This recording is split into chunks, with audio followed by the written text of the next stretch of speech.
రాహుల్ గాంధీ గారి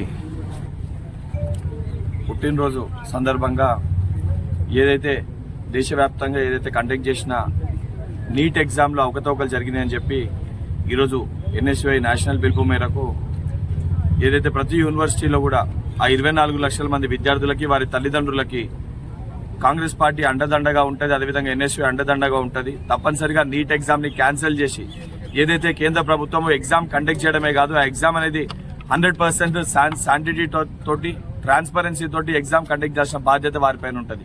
ఎగ్జామ్ సరిగా కండక్ట్ చేయకపోగా ఎగ్జామ్ పేపర్ ఏదైతే సంబంధించి ఒకటే సెంటర్లో 10 మందికి మార్కులు వచ్చుడు, గ్రేస్ మార్క్స్ కానీ అనేక అవకతవకలు జరిగినాయని చెప్పి ఇప్పటికే కొంతమందిని అరెస్ట్ చేయడం కూడా జరిగింది.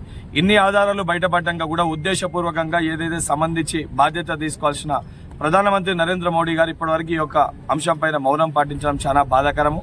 ఒత్తిడి తీసుకురానికి ఒక సిగ్నేచర్ క్యాంపెయిన్ ద్వారా పెద్ద ఎత్తున దేశవ్యాప్తంగా ఇబ్బంది పడుతున్న పిల్లలు, వారితో పాటు ఏదైతే వారికి సపోర్ట్ చేయాలనుకున్న యువకులు, విద్యార్థులందరితో సిగ్నేచర్ క్యాంపెయిన్ రన్ చేయడం జరుగుతుంది. నిన్న పెద్ద ఎత్తున అన్ని విద్యార్థి యోజన సంఘాలతో ర్యాలీని కూడా ఏర్పాటు చేసినాము.